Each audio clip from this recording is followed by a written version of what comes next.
and welcome to the Royal Bath and West Show 2025 here at Shepton Mallet at the Bath and West Showground.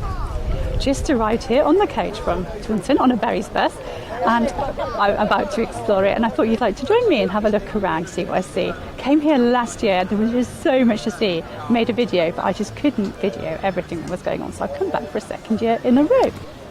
The Bath and West is one of the oldest surviving agricultural shows in England. The first show took place in Taunton in 1852, and it toured around the country for about 100 years before it settled permanently here at Shepton Mallet. It became the Royal Bath and West Show in 1977, and it showcases the finest in British agriculture, food, drink and entertainment. Spring onion cheese from the Batch Farm cheesemakers. Really nice. Coffee shortbread now. BBC Sounds app on your smart speaker. Play BBC Radio Somerset. Just been to see the team at BBC Somerset and BBC Bristol. They've got loads going on there, so get yourselves down here to their tents if you're down here at the Bath and West Show. I'm not going to tell you everything they've got because I want it to be a surprise, but it's definitely worth looking at. I don't remember seeing this last time. It's a bee garden. Got demonstrations going on. These guys are all kitted out in their, I don't know what you call this kit actually. Beekeeping kit. I'm not too sure, you can tell me in the comments. Anyway, they're really informative. Oh, there's a real buzz here today. Let's go and have a look at the bee and honey tent. This gentleman is making a bee skep. It looks like you're weaving something, yeah? Yes, it's more or less, it's basically the straw goes around like this and the rattan goes around like this and the stitches cross each other. Okay. So when you're underneath, if that was the straw, yes, stitch would go like that, so it's underneath the last stitch. Okay, that yes, I stops see. you getting gaps in the wall of the skep as you go along. So basically just push it through, and this is just a guide tool really. Okay. You take the rattan, keeping it as flat because it's a ribbon, it's not a round thing. Okay. Then you push it, this is just a guide, so you push it in the guide, then it'll come out that side, there it is just showing, so lock it in, and then it's just a case of pulling it round. Right, that's very clever. And what I like to do is, I try and do about 5 stitches, then I'll go back on myself, same tool, turn it the other way up, because this side's a bit sharp, turn it upside down that way, and if I can get it underneath where I can't there, I can there, so I can push it and then pull it up a little bit. Make it a bit and that tighter. just makes it tighter all the way round. I see. And I try and go back every 5 stitches, but it doesn't always happen. I sort of get talking, whatever, and you get carried away, and before you know it, go a long way back. What's the skep used for? Basically these days, collecting swarms. Okay. That's not to say that you don't still keep bees in skeps. I keep bees in the skep. Okay. It's a slightly modified version of this, in the fact that it's got a hole in top. I've got one there. Yes. It's ever so slightly different. It has basically the same structure, so it's the same weaving pattern that does it. But in the top, there's a great big hole. Oh, right, okay. Right, now, on an ordinary wooden hive, we have a thing from the brood box called a queen excluder, which that is. So that goes on top of there. Now the queen can't come up here anymore. Right. So you get the queen and the brood living down there. So then I'll take another skep and put that on top. Okay. So now only bees that are making honey can get up here. That's so clever. When this is reasonably full, I feel like I'm lifting it and it's getting heavy, I then put that on top of it and put the whole lot back. Now in that's the bee escape. So the bees that are up here now can escape from here down through, but they can't get back. This is the escape, if you like. That is the porta bee escape. The bees can go down through there, but when they go down through, they come to this. So they can push themselves out there, but they can't get back. Right, So that's what will be. So within about 12 hours for a couple of a day, they will all be empty from there. Okay. So then I can then take that to my shed and cut out all the honey, comb everything into a bucket, ready for processing later. And then what they call a wet super, because it will be full of what's left, because obviously I won't get it all. I'll come back here, take that off and put it back on there, and off you go again. Wow, So that's how brilliant. That's incredible. keep the I've never heard of a skep before. Oh, Chloe Marie Aston is here as well. She's based in the southwest of England, but she travels all around the country, playing in different towns and at different events and everything. She's got the most amazing voice, and she's a brilliant piano player. So this guy's making some leaf pendants.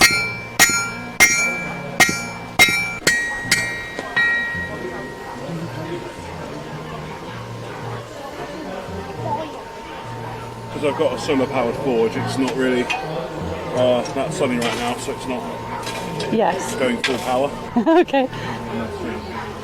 Oh yeah, that's right. Just haven't dialed it up.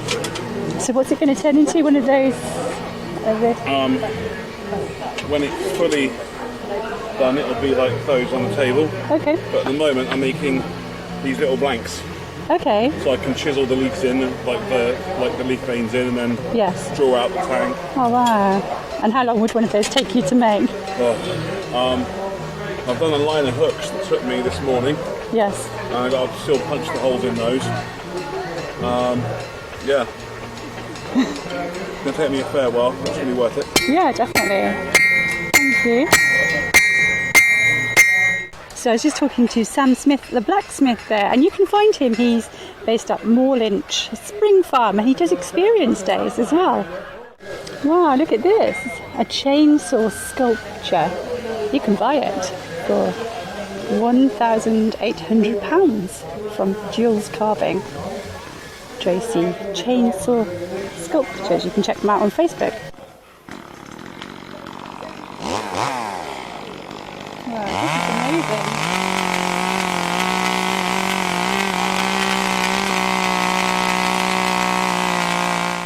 Oh, it's so interesting seeing all this craft work. I didn't get to see this last year, so something different this year for me to have a look at. I hope you're enjoying it. Let's go and have a look at some tractors and farm equipment now. So I think these are probably vintage tractors and vintage farm equipment. I never know with a tractor though, whether it's old or not. I saw somebody driving on one. It's quite similar to this yesterday in Wellington actually. This one is from 1955. And there's another one next to it, 1963. A Ford 5000.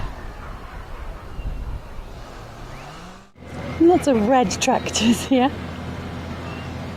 Very lovely. Wonder if they still work. So this tractor was used to pull a dodging set around the West Country fairs. I love these old lorries. Beautiful artwork on it. Fruiter. Look at these trolleys on here. This reminds me of like canal artwork, canal painting on the barges. Do you ever remember seeing a milk bottle motorbike? I've never seen one of these before, ever. Just remember milk floats, but I really like this milk bottle motorbike. Look at this.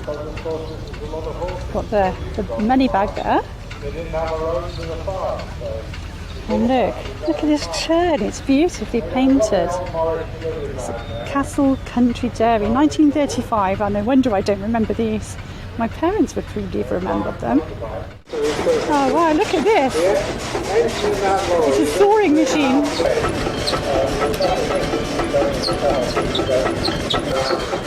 Quite like the rhythm of this.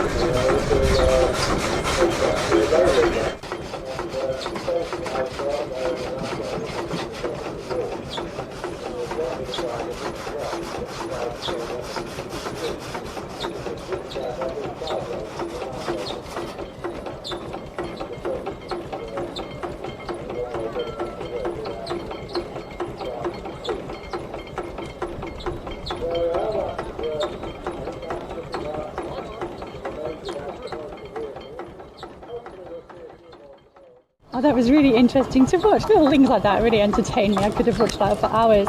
Anyway, it reminded me of a loaf of bread being sliced. And with that in mind, I'm going to go and find some food. Maybe a sandwich or something else. A little bit tasty because I'm getting hungry and I need to charge the phone up. So let's go find some food. Oh wow, there's a helicopter as well. I think you can get on the helicopter. This is in the army area. Looks like there'll be some music later as well. I can see lots of band instruments here.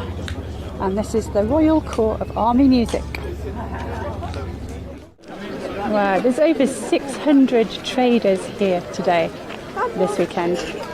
You can buy yourself anything here, from a new piece of artwork to a duster to a new car or even a new tractor. Coming up, we're going to see some more very cute animals. We're going to go for a trip to the vintage fairground and we're going to meet a sausage maker from Milverton. But first, let's go and have some lunch. Just having myself some lunch here in the busy Somerset village. It's a lovely chilled out zone for relaxing. Picnic tables and there's deck chairs to sit in as well. Got myself a nice falafel bowl with lots of lovely, delicious salads in. So I'm going to tuck into that, listen to Claire Carter, who's just about to go on air, and charge my phone. And then we'll have another look around the site. There's so much still to see. Well, I've got a little bit more battery on the phone now, so that's what I film on. So I've come down to have a look at some more animals. There's so many sheep here, so many different kinds of sheep as well, but these boards are really helpful.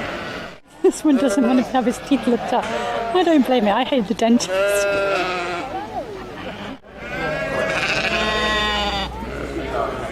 Sheep spectators.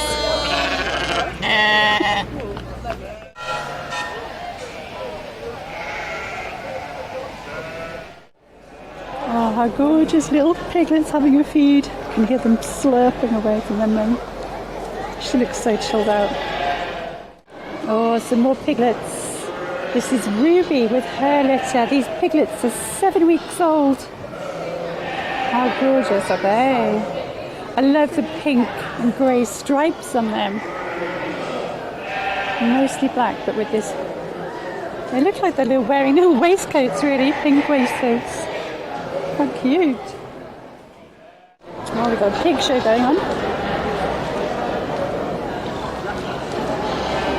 It's so educational. I've never seen this before. So much here today that I'm watching is so educational.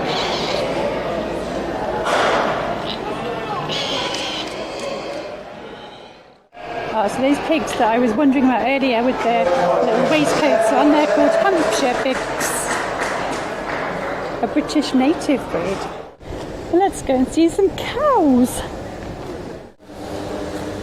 There is a very cow smell in here. It smells like a mixture of cheddar cheese and straw. A very, very farmy smell, if you can imagine that. So this one's having a little trip to the barber. It's being shaved, a little blow dry. What are you thinking about it? I don't think I've mentioned it yet. I meant to say there's often birds of prey here. I know that the ladies on the bus going up were hoping to see birds of prey here, but unfortunately they couldn't come this year. They've had to stop birds coming here, the birds of prey, because of the bird flu epidemic. Even though these birds are domestic birds, they're keen not to get them infected with bird flu. So unfortunately we have no birds here this year, just so you know. So I think an event has just finished here. This is the Cookery Theatre, where there are cookery demonstrations by often famous chefs, I believe. We're right next door to the regional food tent, and I'm going to head in there in a second and get something sweet. I fancy something sweet after that food bowl I had at lunchtime was absolutely delicious with falafel. Just craving for something a bit sweet, and I think there's sort of gin brownies and that sort of thing in there, so I'm going to have a look in there. This is Paul from the Wife and I Sausage Company. He's got some gorgeous looking... Are they homemade sausages? Yes, they are. Yeah. Homemade sausages. And are they from your farm in Milverton? Milverton, I think. In total, our food miles, excluding the trip, are 27. So 27 doing our food bit. miles. That's amazing. Really good. What flavours you got? You've got chilli, Cumberland. Chili, I have Cumberland, I have lamb, garlic and rosemary. I've got traditional breakfast, there's garlic, there's apple. Wow, and on the burgers, so I've got our choice. best-selling lamb and mint still available. Wow. And a traditional burger as well. Right, and you So make them all on the lots of farm? choice. Yeah. That's amazing. Look at these. If you're coming to the event tomorrow, Say again? I'm just saying to my viewers, if you're coming to the event tomorrow, come and check out the Wife and I Sausage Company. Cool, thank you so much. Thank you. You are my sunshine, my only sunshine. You make me happy when skies are gray. You never know, dear. I'm at the fairground with an ice cream. It's a vintage fairground. I'm going to go on the big wheel in a minute. I'll take you on there. We'll get some good views of the site. We've only got about an hour left here. The time is going so fast. I'm having an absolutely brilliant day. Well, I'm on the big wheel. As you can see, there's my feet. There should be some really good views from up here when we get to the store.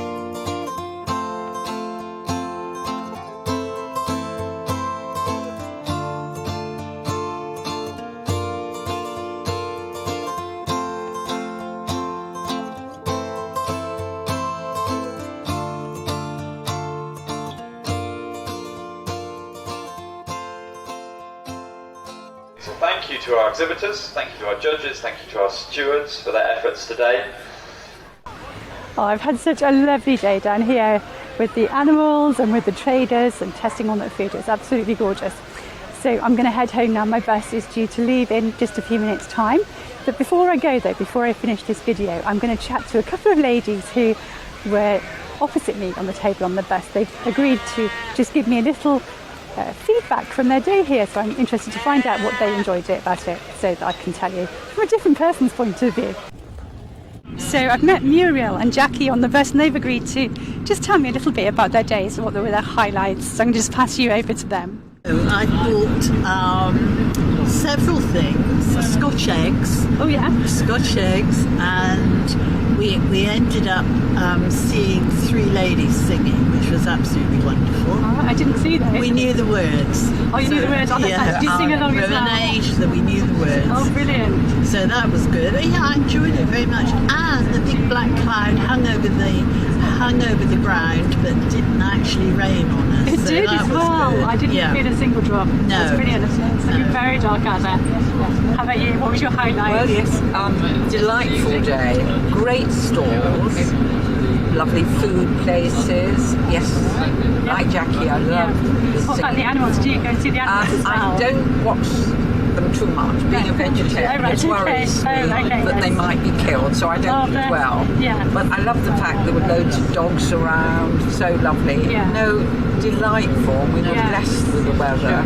This is my second time coming here since I came up from Wales. I'm used to going to the Royal Welsh and Llandudrog Wells, so this was Booth Wells. So this was smaller but delightful. Thoroughly enjoyed with a friend, company. No, excellent. It's lovely to meet you both today on the bus as well. It's been delightful. The various bus, didn't we? So yeah, it's been lovely to meet you. Thank you so much for that. Well, delightful to hear to meet such an interesting lady. Oh, I think you. it's fabulous what you do. Keep going. Thank you so much.